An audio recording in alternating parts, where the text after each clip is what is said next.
Hola chicos, buen martes. Espero que estén todos bien. Vamos a continuar con nuestro algoritmo simplex. Vamos a hacer un par de ejercicios más para cubrir todos los casos que se nos pueden presentar en el momento de que estamos resolviendo un PPL por simplex. Y entonces, bueno, nuestro siguiente problema es de minimización. Es el que tenemos por acá. Yo ya les doy aquí su gráfica de cómo se ve ese problema en el plano, cómo se resolvería. Bueno, es un decir, ¿no? La parte inicial del método gráfico. Y entonces sería bueno que dibujáramos un,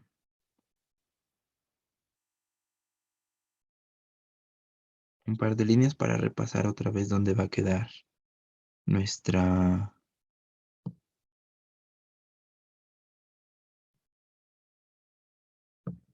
¿Cómo va a ser nuestra solución? Déjame, le doy un colorcito. Le doy lo más ancho que pueda. Y pues bueno, aproximadamente ahí, ¿no? Entonces ya saben, para nosotros poderle dar solución a este problema que es de minimización, dado nuestro vector gradiente, que es el vector en el cual la función objetivo toma valores más grandes, lo que nosotros tenemos que hacer es empezar a trazar curvas en dirección opuesta curvas de nivel en dirección opuestas al gradiente, de tal forma que nuestras curvas de nivel siempre intersecten a la región factible y la curva de nivel que va a ser la que nos va a hablar de dónde está el óptimo, va a ser aquella que intersecte por última vez a la región factible. Si se dan cuenta, pues va a ser esta, ¿no? La que acabo de poner aquí. Y entonces, ¿qué podemos ver? Pues que nuestra solución de qué tipo va a ser. Si yo tengo un punto inicial y veo que mi región factible crece indefinidamente, pues entonces esta va a ser una solución del tipo óptimos alternos en un rayo, ¿no? Eh, Sería bueno repasar algunas cositas, como que al ser esta una región factible no acotada, entonces el conjunto de direcciones extremas pues no va a ser vacío, ¿no? Ya dijimos que vamos a necesitar por ahí alguna dirección extrema para poder expresar a nuestro conjunto. Bien. El paso primero, ya sabemos, para algoritmos simplex es llevar el problema a su forma estándar. Y ya que está en su forma estándar, entonces podemos pasar a vaciar a la tabla simplex los valores de ese problema, que para este caso, para la función de objetivo, tenemos 4 menos 2, 0, 0 y 0 en las variables de holgura y 0 en el lado derecho. Para nuestra primera restricción tenemos 2 menos 1, 1, 0, 0, 0. Para nuestra segunda restricción tenemos menos 2, perdón, no, sí, menos 2, 1, 0, 1, 0 y 0 del lado derecho. Para nuestra tercera restricción tenemos 1, menos 2, 0 en S1, 0 en S2 y 1 en S3. Y nuestro lado derecho, ay, perdón, ya estoy poniendo mal los lados derechos. Este es 6, este es 2 y este es 0. ¿Ok? Recuerden que estos salen del lado derecho de nuestras ecuaciones. Lo siguiente es dar una base óptima para poder empezar nuestro problema. Y ya sabemos que esa viene dada por nuestras variables de holgura.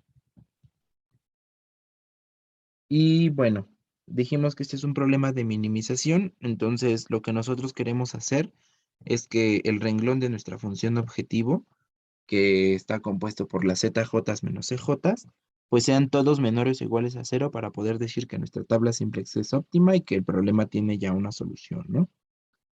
Para ello, ¿cómo procedemos? Pues ya nos damos cuenta de inicio que aquí tenemos un valor que no es menor o igual que cero. Ay, mira acá. Entonces, ¿qué es lo que está diciendo nuestra tabla simplex? Pues bueno, que tenemos que ingresar a x1 a la base para poder ver si encontramos otro punto que sea óptimo, ¿no? Para nuestra tabla. Después de eso, ya que observamos eso, hay que decidir cuál de nuestras tres variables que están en la base va a dejar la base.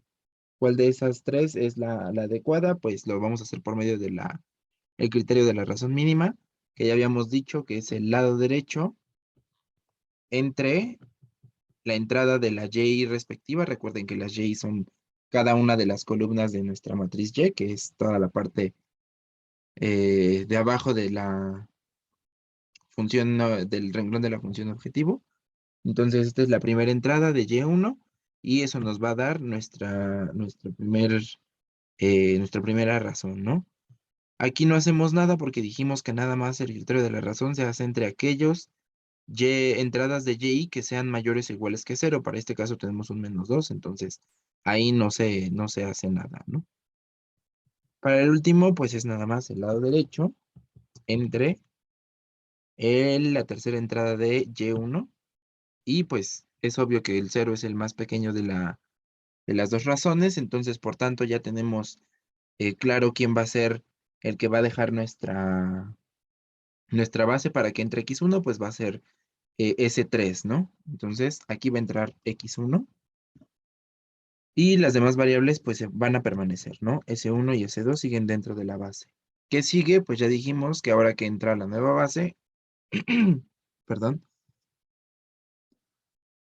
ahora que entra la nueva variable a la base, lo que queremos hacer es cero por encima de todas las demás entradas de ese renglón y que las operaciones que apliquemos a un renglón pues lo afectan a todo, ¿no? Entonces, como yo ya tengo un uno aquí, que es lo que necesito, pues entonces mi renglón en X1 se va a quedar tal cual lo que era, ¿no?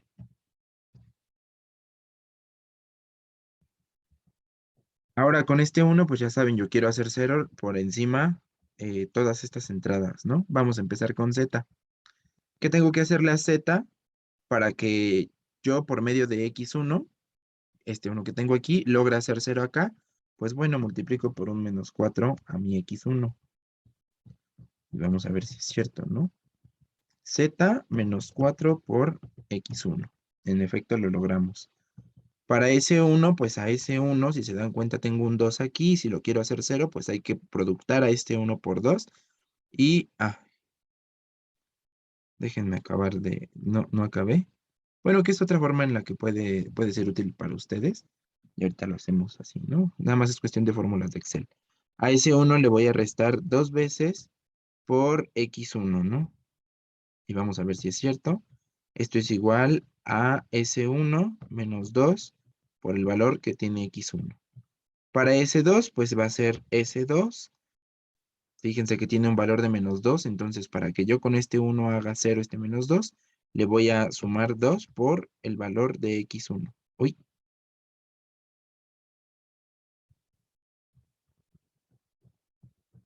entonces esto es igual a S2 más dos veces por el valor de X1 en esta primera entrada del vector Y1.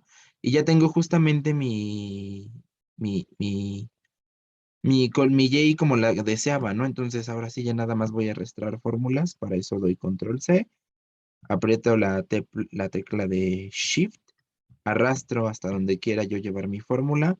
Doy control V y para que se quede el mismo formato de las celdas, le pico control y le doy 2 hacia abajo en el pegado de valores. Uy, perdón, era pegado de fórmula, como que no quiso.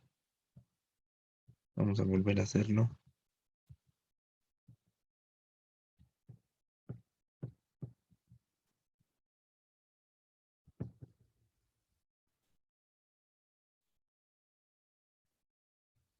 Listo, ¿no? Pegamos nada más la fórmula y ya quedó nuestra siguiente tabla. ¿Qué pasa ahora? Pues otra vez nos fijamos en nuestro renglón de la función objetivo y vemos cuáles ZJ menos EJ no son menores o iguales a cero.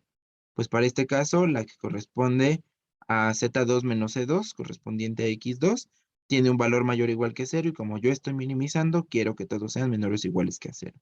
Entonces, ahora espero que sea fácil para ustedes ver que el único lugar donde puedo yo meter X2 va a ser en S1. ¿Por qué? Bueno, pues porque cuando yo haga mi criterio de la razón, solamente puedo hacer el lado derecho entre aquellas cantidades positivas del vector y pues para este caso nada más es el de esta entrada.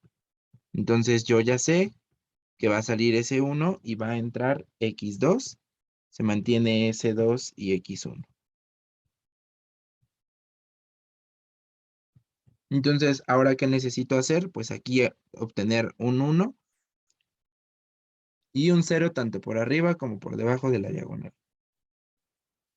Entonces, tomo a este 3 y pues sencillamente lo divido entre 3, ¿no? Y si quieren que lo pongamos todavía por acá, le vamos a poner que a ese 1 entre 3 va a tomar ahora el valor de X2, ¿no? Siguiente, para Z, yo tengo un 1 y quiero hacer 0, este Z2 menos C2, bueno, su valor tiene que tomar 0, entonces lo que voy a hacer es que a este 6 le voy a restar 6 por el valor que tengo aquí abajo, que es un 1, y pues eso me va a dar 0. Lo mismo para el 3, ¿no? Yo a este valor, a este menos 3, le tengo que sumar 3 veces productado por un 1 para que yo obtenga mi 0. Para el último, pues lo mismo. Un menos 2, pues le sumo 2 veces por el 1 que yo tengo aquí y ya logré tener mis ceros que yo quería. Entonces ahora voy a arrastrar mi fórmula.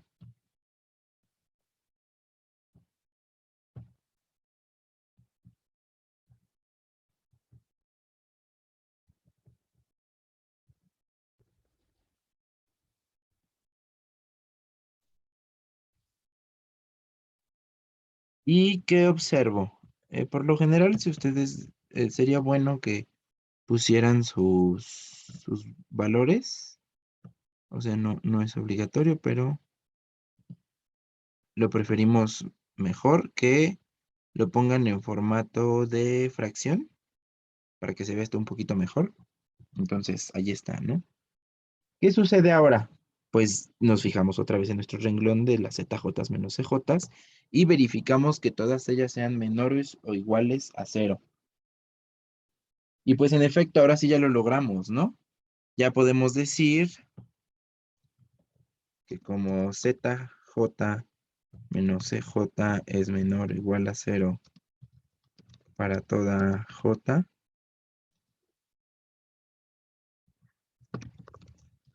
entonces el problema tiene solución. Eso es de entrada lo que podemos decir. Uy,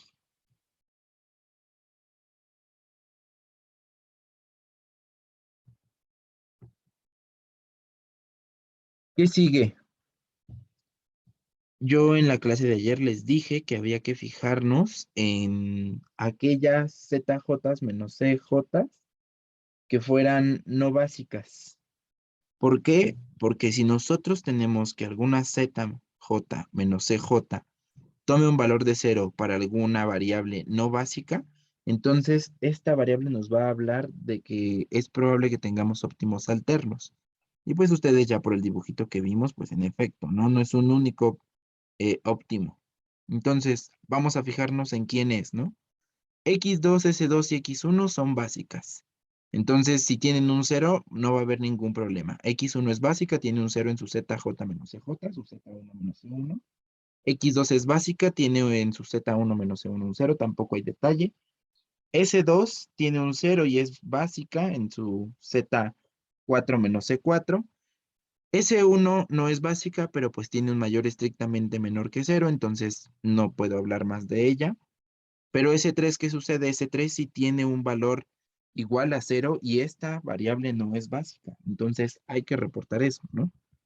Ay, Z5 menos C5 es igual a 0 para S3 no básica, lo que implica que pueden existir óptimos alternos. Permítanme un segundo.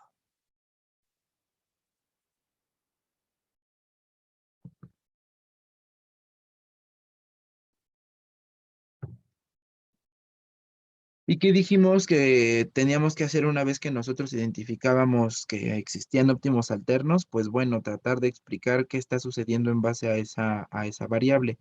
Para ello, lo que yo tengo que hacer es, en primer lugar, vaciar mi tabla simplex a nuestras ecuaciones, ¿no? Entonces, para el renglón de z, yo tengo que esto es z menos 2 por S1. De aquí sale el menos 2 de S1. Recuerden dónde están sus, si quieren me subo un poquito más. Nada más déjenme poner que esto es igual a menos 12 para que se vean las variables. Ahí.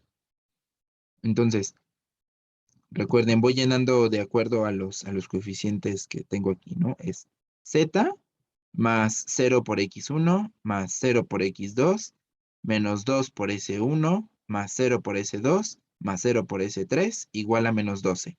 Y de ahí obtengo mi ecuación y lo mismo para los demás renglones. Entonces, para el segundo tengo x2 menos un tercio de S1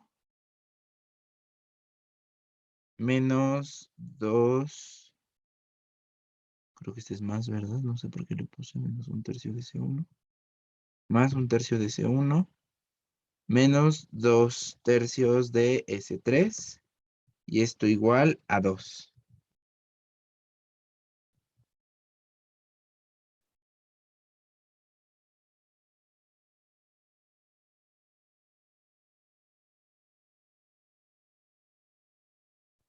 Para nuestro siguiente renglón, tengo un 1 en S1, tengo un 1 en S2 y tengo un 0 en S3. Entonces no se pone igual a 8. Para nuestro último renglón de la tabla simplex es 1 por x1, que me va a dar 1, 0 por x2 que da 0, 2 tercios por s1, 0 por s2 que da 0 y menos 1 tercio por s3. Vamos a ver que no me haya equivocado.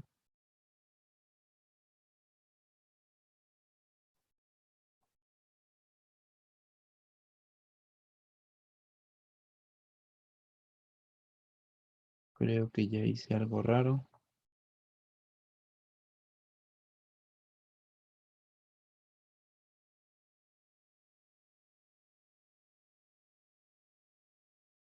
Que no parece, pero bueno. Veamos a ver hasta dónde llegamos. Ah, ya entendí que hice. Vació por ahí valores que no debí, ¿verdad? Me estoy comiendo algunos. Z menos 2 por S1 igual a menos 12. S1. Déjenme bajar estos valores porque estos sí ya están bien, ¿no? Z menos 2 por S1. Luego me comí a X2, que es 1 más un tercio más 2 tercios igual a 2. Entonces nada más voy a desplazar estos valores. Una celda, uy, abajo. Y aquí voy a meter el valor de X2, que es X2 más un tercio de S1 más menos 2 tercios de S3 y esto igual a 2. S1 más S2 igual a 8, X1 más 2 tercios de S1 menos un tercio de S3 igual a 4.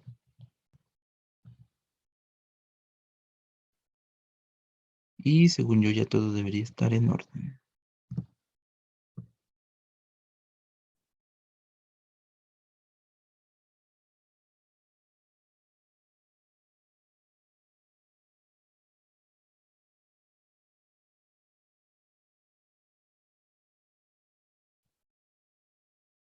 Ahora, ¿qué procede? Nosotros dijimos que podíamos, porque vamos a tratar de dar solución a este sistema, ¿no?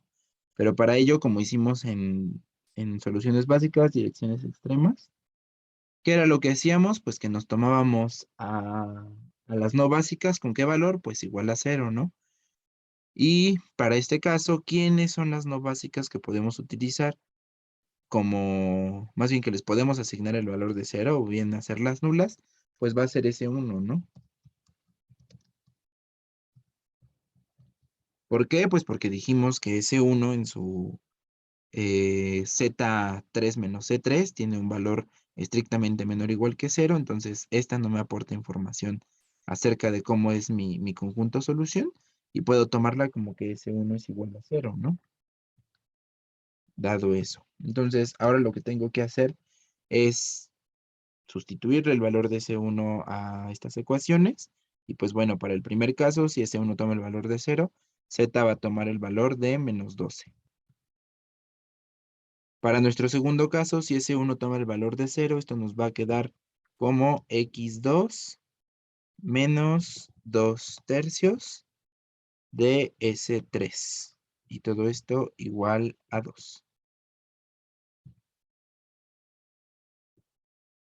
Para nuestro último tercer caso, nos queda S2 igual a 8. Para el siguiente, x1 más 2 tercios de S1, eso se hace 0, entonces me queda menos 1 tercio de S3. Todo esto igual a 4. ¿Qué más? ¿Qué más? Pues bueno, ahora sí, eh, hay que dejar a nuestras variables básicas en término de la no básica, que si se dan cuenta nada más es S3 la que tenemos por ahí. ¿Y esto para qué? Pues para ver dónde están nuestras soluciones, ya que S3 fue la que nos indicó por este 0 que obtuvo aquí, que deberíamos ponerlo en algún colorcito, que nos indica que puede haber óptimos alternos, ¿no? Entonces vamos a hacer esto. Uy,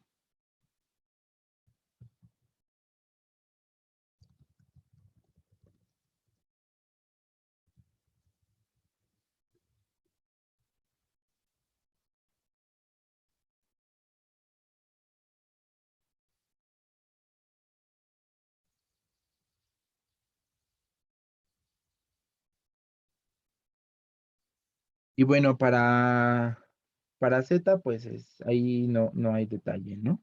Z ya toma el valor de menos 2, entonces ya no la voy a contemplar. Para x2.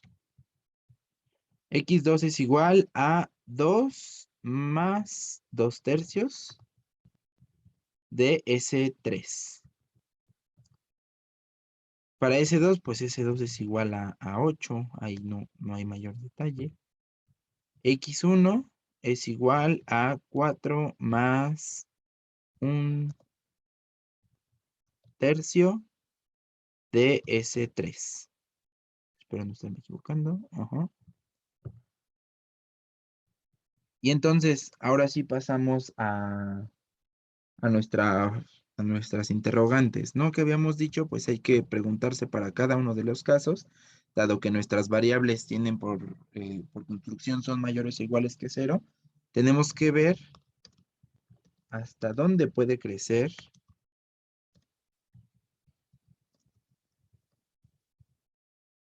S3 sin hacer negativa a x2.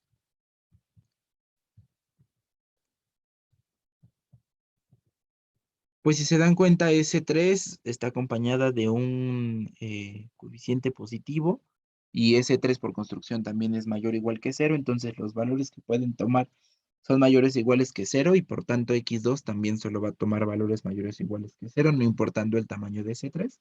Entonces podemos decir que hasta infinito, ¿no?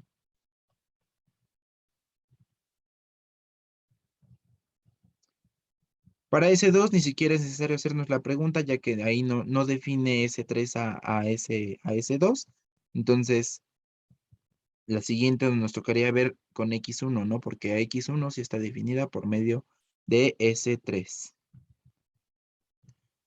Y si ustedes se fijan, pues el mismo caso, ¿no? Aquí S3 no tiene ningún eh, riesgo de volverse negativa por ningún lado que ustedes le busquen. Entonces, S3 para no hacer a x1 negativa puede crecer hasta infinito. Y pues ya lo que sigue es revisar nuestro conjunto, es dar nuestro conjunto solución, ¿no? Entonces,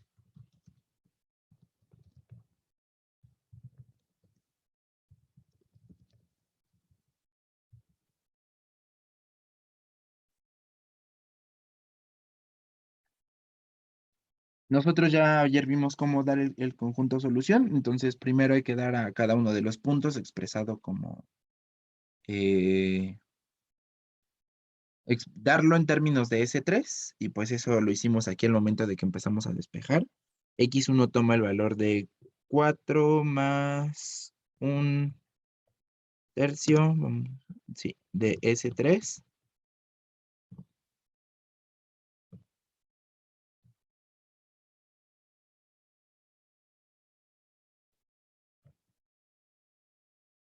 X2 es 2 más 2 tercios. Uy, uy, uy. 2 tercios de S3. S1, ya habíamos dicho que S1 va a tomar el valor de 0, entonces pues por aquí tenemos un 0. S2 toma el valor de 8 invariablemente, independientemente de S3. Y pues S3 toma el valor de S3.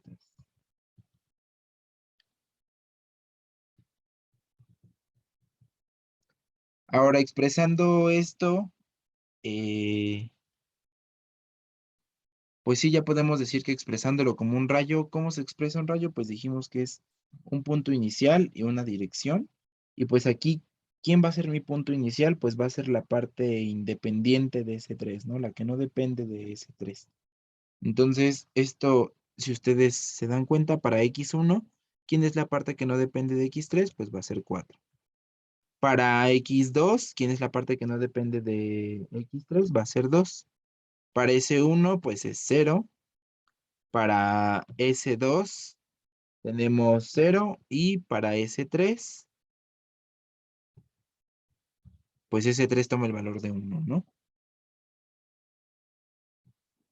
No es cierto, se me fue aquí. Es 4 para X1, 2 para X2, 0 para S1, 8 para S2.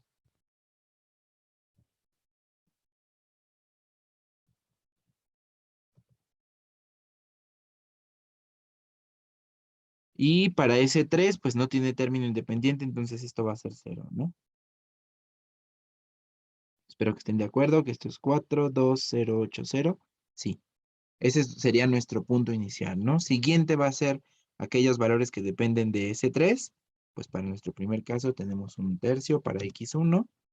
Para la parte de X2 que depende de S3, pues es 2 tercios. Para la parte de S1, pues ahí tenemos un 0 porque no depende de S3. Y para la parte de S3, S1, S2 tiene un valor constante de 8, entonces no tenemos valor que dependa de S3. Y por último, para S3, pues nada más tendríamos por ahí un 1, ¿no? Y al final de cuentas, pues para obtener el punto, esto hay que productarlo por S3, ¿no? Y ahora nos preguntamos, ¿cómo es S3? Pues ya dijimos que S3 puede crecer hasta infinito sin hacer negativa ninguna otra variable. Entonces, justamente S3 va a ser mayor o igual que 0. ¿Qué hay que observar aquí? Pues bueno, que justamente como S3 no está acotada por arriba, entonces aquí es donde nos damos cuenta que pues estamos trabajando con los óptimos alternos en la forma de un rayo, ¿no? Porque no tenemos, como en el ejercicio de la clase pasada, un rango definido para nuestra variable, ¿no? No está topado por arriba, un intervalo. Entonces, ahora nos vamos a comparar con nuestro dibujito. Y fíjense ustedes, el punto que obtuvimos por acá es el 4,2,0,8,0, que aplastado a R2, si ustedes llaman a R2 este punto es el 4,2, ¿no? Y vamos a ver quién es el 4,2, pues en efecto aquí está el punto inicial de mi rayo. Y lo siguiente sería bueno, eso sería como tarea moral de cada quien, que se den cuenta que esta es justamente la dirección que va a definir a mi rayo de tal forma que ya saben ustedes, no importando qué S3 yo me tome, el punto que se genere de esto siempre va a caer dentro de mi rayo. Entonces, es toda esta parte de aquí arriba lo que nosotros estamos dando como solución, ¿no? Y aquí sí estamos dando todas las soluciones con ese conjunto. No estamos dando nada más una.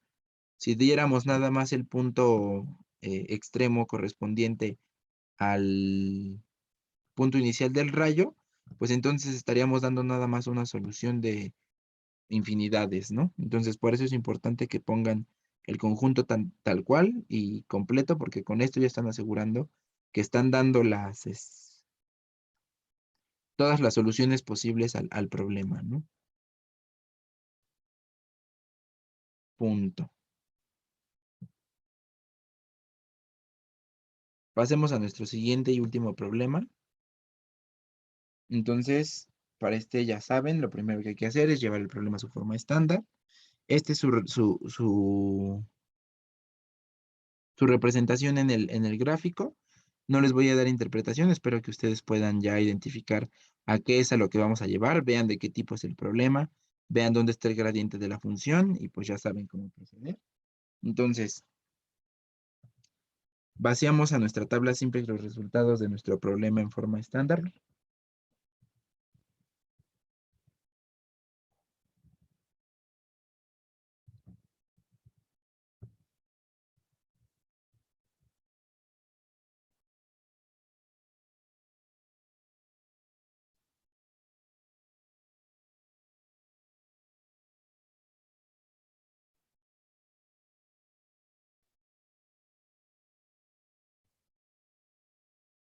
Mm,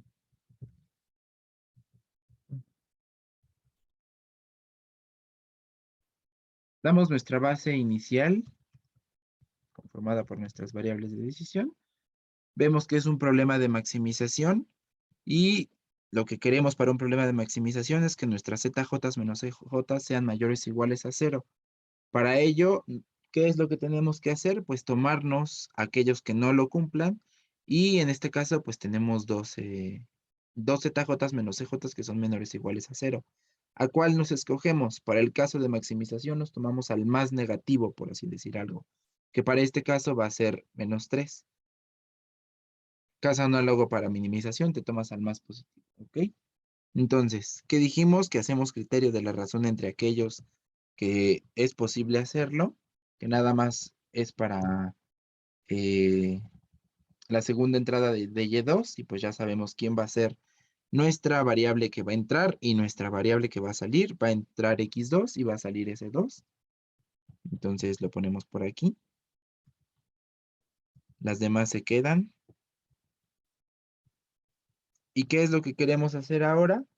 Pues vamos a tratar de hacer 0 por arriba de esta variable y 0 por abajo de esta entrada, perdón, de esta Y2. Entonces, de inicio ya tenemos el 1 que buscábamos. Ese se queda tal cual. Para Z, para yo poder hacer la 0, pues me voy a tomar el -3 que tengo en esa Z2 menos E2 y le voy a restar, le voy a sumar, ¿no? Porque tengo un -3, un 3 veces por el X2, que justamente en la entrada que necesito, pues es un 1, y pues esto va a lograr hacerme un 0 en esa Z2 menos C2. Para la primera entrada de nuestro Y2 en nuestra nueva tabla simplex, lo que quiero hacer es que aquí donde antes había un -1, pues ahora haya un 0. Para esto yo con el 1 que cuento aquí, nada más lo voy a sumar y obtengo mi 0. Para el último caso, en la tercera entrada de lo que antes era mi Y2, tengo un -2 y yo quiero hacerlo 0 por medio de la segunda entrada de mi Y1 en mi nueva tabla, entonces a -2 nada más le voy a sumar 2 veces por mi segunda entrada de Y2. Y ya logré hacer ceros por arriba y ceros por abajo de la entrada de la Y que yo estaba buscando, entonces ahora pues ya nada más viene copiar y pegar las fórmulas.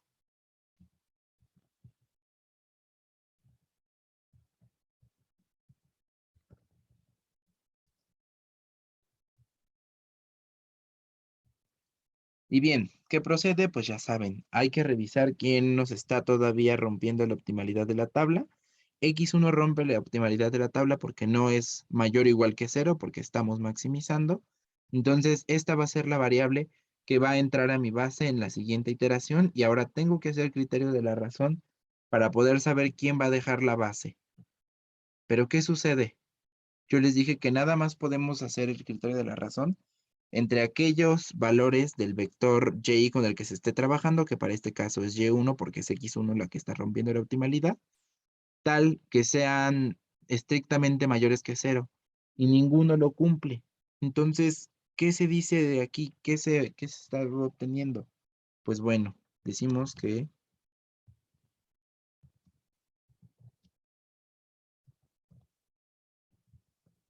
como ZJ menos CJ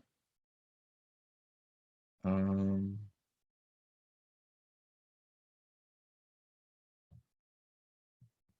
menor o igual a 0, no, ¿cómo lo podemos decir?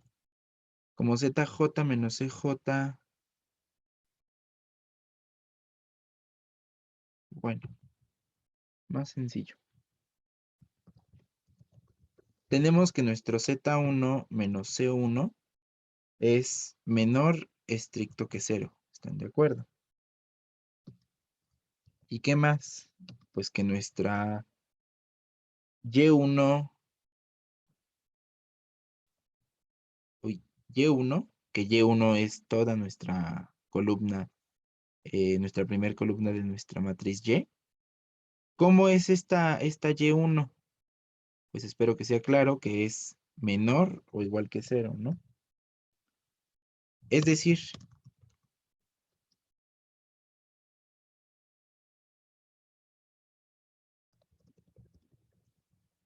ya no podemos pivotear. Porque esto, tal vez ese término no lo ocupo mucho, pero a esto se le llama pivoteo, ¿no?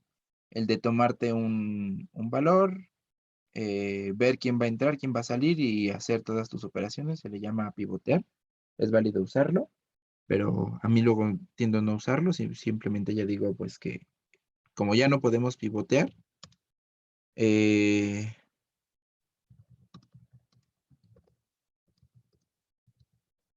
el problema es no acotado. Este es el caso de cuando un problema es no acotado, cuando ya no podemos pivotear, entonces decimos que el problema es no acotamiento, es no acotado, perdón, y hay que decir quién es la variable que nos da la condición de no acotamiento. Entonces decimos que x1 nos da la condición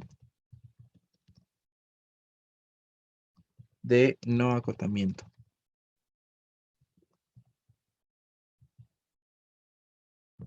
Pues esto un poco más chiquito.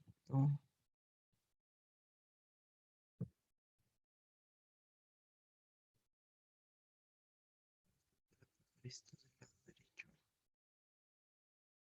Estorbe. Y bueno, todavía pues para ser exhaustivos en nuestro proceso y mostrarlo aún mejor, vamos a decir que, bueno, vamos a hacer todavía el proceso de vaciar nuestra tabla a ecuaciones, que nos va a quedar como z menos 7 por x1 más 3 por s2. Esto es igual a 6. Luego tenemos s1 más s2 igual a 8. Luego tenemos menos 2x1 más x2 más s2 igual a 2. Y, uy, uy, uy, uy. Recuerden poner comillas cuando vayan a escribir un signo de menos en el problema. Y ya por último me falta menos 3 por x1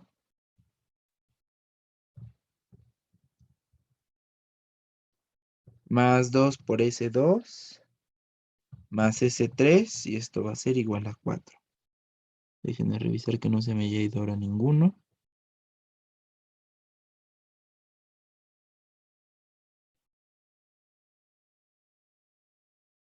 Pues al parecer no.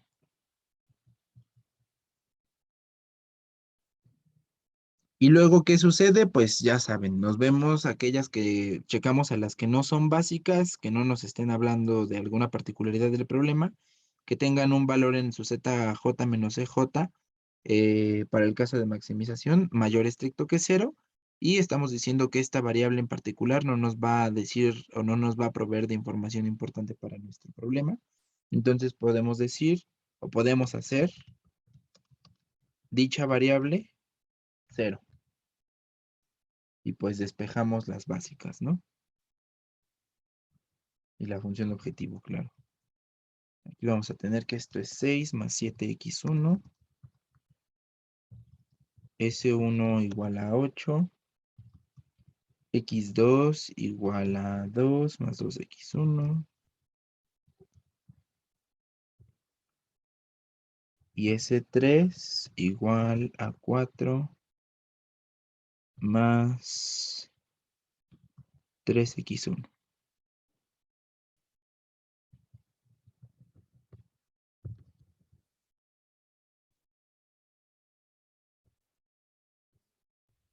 Ahora, volvemos a hacer nuestro análisis, ya si quieren lo podemos hacer aquí directamente.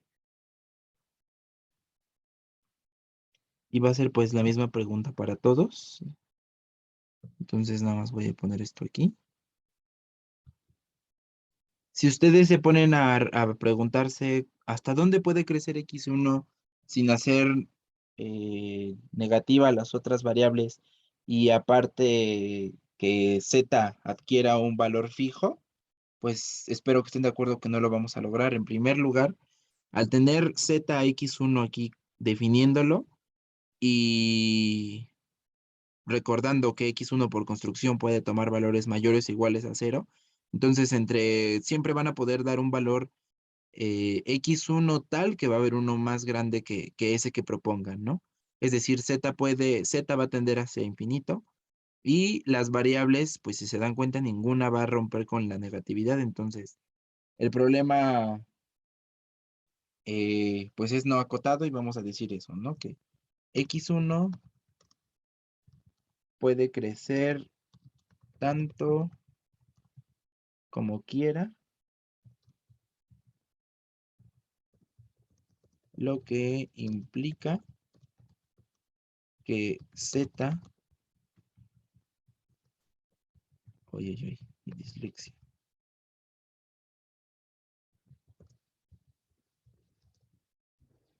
lo que implica que z tiende a infinito.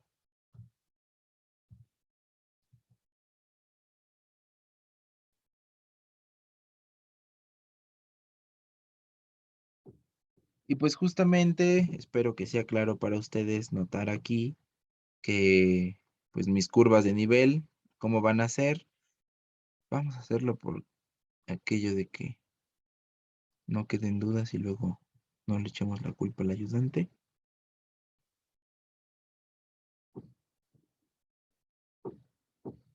Ahora sí está un poco más complejo, pero déjenme ver. Ha de ser como de por aquí, acá.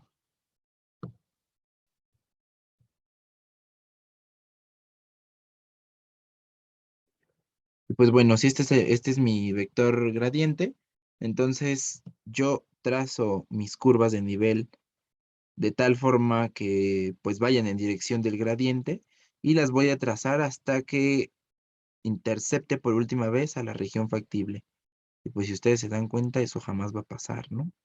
Yo puedo seguir trazando curvas de nivel en dirección del vector gradiente, tal que siempre, siempre intersecte a la región factible. Entonces, es por ello que nuestro problema es no acotado. Y pues ya vimos cómo identificarlo en la tabla simplex y con eso estaríamos cubriendo, según yo, todos los casos. Bueno, al menos para identificarlos, pero hay procesos que tienen sus particularidades y seguramente lo estaremos viendo en sus tareas. Y pues eso sería todo por hoy, chicos. Que tengan un excelente día y nos estaríamos viendo hasta el martes de la siguiente semana.